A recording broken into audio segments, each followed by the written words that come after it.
अस्सलाम वालेकुम स्टूडेंट्स, मैं सरजकी हूँ और आज मैं आपको अलजबरा के बारे में बताऊंगा और अलजबरा की बेसिक से स्टार्ट करूंगा, जिसमें आप इक्वेशन का डिसाइनिंग ऑर्डर और डिसाइनिंग ऑर्डर जो है वो सीखेंगे। उसके बाद हम ग्रेजुअली हल्के हल्के जो है वो फार्मूला और किस तरह सॉल्व होते हैं सवाल वो करेंगे, ताकि आपको अलजबरा में जो मुश्किलात होती हैं वो सॉल्व हो जाएँ।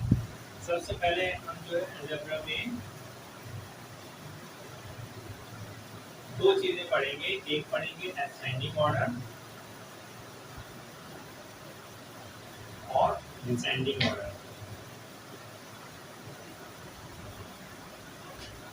इसकी सिंपली सी पहचान इस तरह है कि मिसाल के तौर पे आपको एक इक्वेशन दी हुई है -2x + 5x² - 3x3 और प्लस का 5।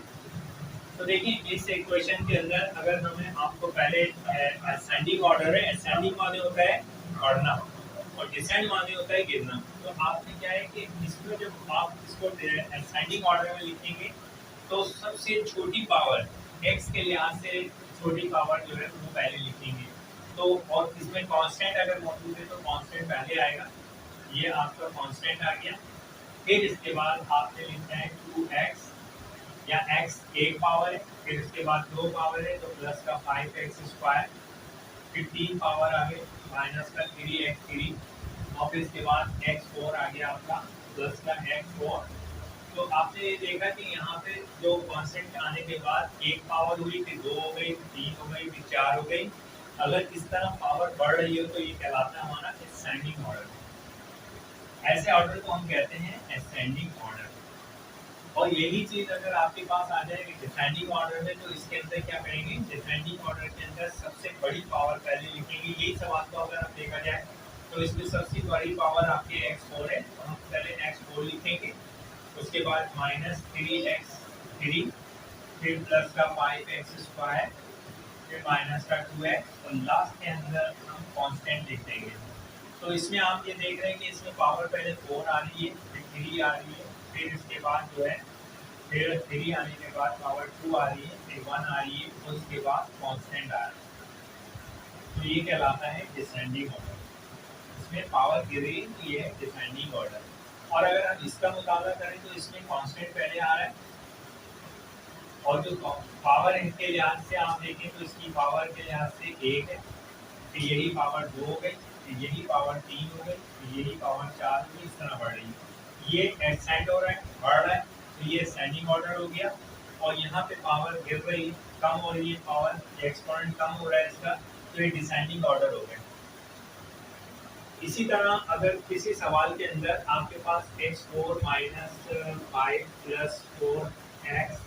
4x² - x, फिर इसके बाद आपके पास अगर अपॉन में लिखा हो x4 - x² - 2/x3, तो अगर इसका डिसेंडिंग ऑर्डर असेंडिंग ऑर्डर बनाना है, ये वाले फिगर को आप डिसेंडिंग में बनाएंगे। जैसे x4 लिखा, इसके बाद आपने +4x² लिख दिया, इसके बाद -x लिख दिया, ये डिसेंडिंग ऑर्डर हो गया। फिर कांस्टेंट लिख दिए -5। ऐसे सवाल जिसके अंदर डिनोमिनेटर भी दिए हो, कॉमन फैक्टर दिए हो, तो इसके लिए फिर आप यहाँ पे असेंडिंग में लिखेंगे। मिसाल के तौर पर जिसके डिनोमिनेटर हो उसमें, तो डिनोमिनेटर वाली फिगर जो है वो असेंडिंग ऑर्डर में लिखेंगे। तो सबसे पहले ये आ जाएगी 1/x², फिर इसके बाद आ जाएगी -2/x3, फिर आ जाएगी माइनस का 1/x4। तो ये आपके पास क्या हो गया, ये आपके पास इसका डिसेंडिंग ऑर्डर हो गया, ये आपका डिसेंडिंग ऑर्डर। इसमें क्या हो गया, आंसर जो है ये इसी तरह बनाएंगे। आपका जो डिसेंडिंग ऑर्डर आपने यहाँ पे बनाया था, इसी तरह पावर गिर रही है, 4 के बाद स्क्वायर 2 हो गई, फिर 1 हो गई, फिर कांस्टेंट आ गया। इसके बाद इसमें फ्रैक्शन इस तरह की शेप हो तो उसमें क्या होता है, जो डिनोमिनेटर होता है डिसेंडिंग ऑर्डर में आगे बढ़ता है। तो यहाँ डिनोमिनेटर डिसेंडिंग ऑर्डर में गया, तो टोटली जो है ये आपका डिसेंडिंग ऑर्डर हो गया। समझ गए? तो इस शेप का अगर कोई सवाल होगा तो उसका डिसेंडिंग ऑर्डर ऐसे बनेगा।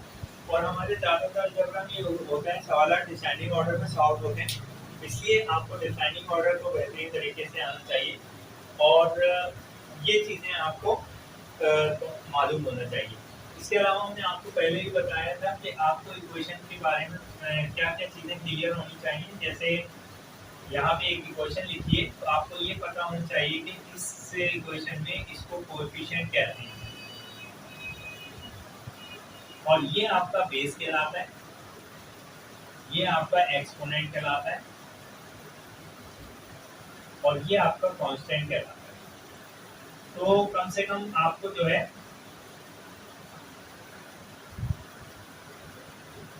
कम से कम आपको एक इक्वेशन के अंदर जो चीजें होती हैं, जो चीजें होती हैं आपको पता होना चाहिए। इससे आपको बहुत सारे सवाल सॉल्व करने में आसानी होगी।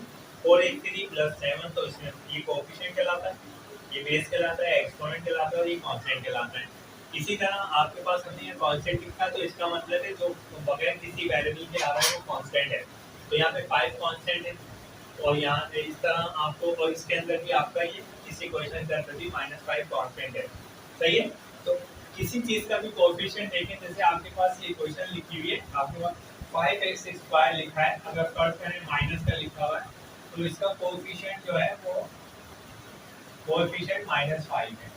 तो यानी कि ये शुमार किया जाएगा। अगर आपसे पूछा जाए एक्सपोनेंट क्या है तो एक्सपोनेंट 2 है और इसका कांस्टेंट क्या है, इसमें कांस्टेंट नहीं। सही है। तो स्टूडेंट्स देखें, हमने आपको अलजेब्रा में बेसिक से स्टार्ट करते हुए आज हमने इक्वेशन का असेंडिंग ऑर्डर और डिसेंडिंग ऑर्डर आपको बताया और हमने इक्वेशन में क्या मेन चीज़ें होती हैं उसके बारे में बता दिया। उम्मीद है कि आपको ये जो है हमारा जो अलजेब्रा का बेसिक का समझाना चाह रहे थे हम बेसिक्स, वो आपकी समझ में आ गए होगी और आपको इसमें परेशानी नहीं होगी। Thank you.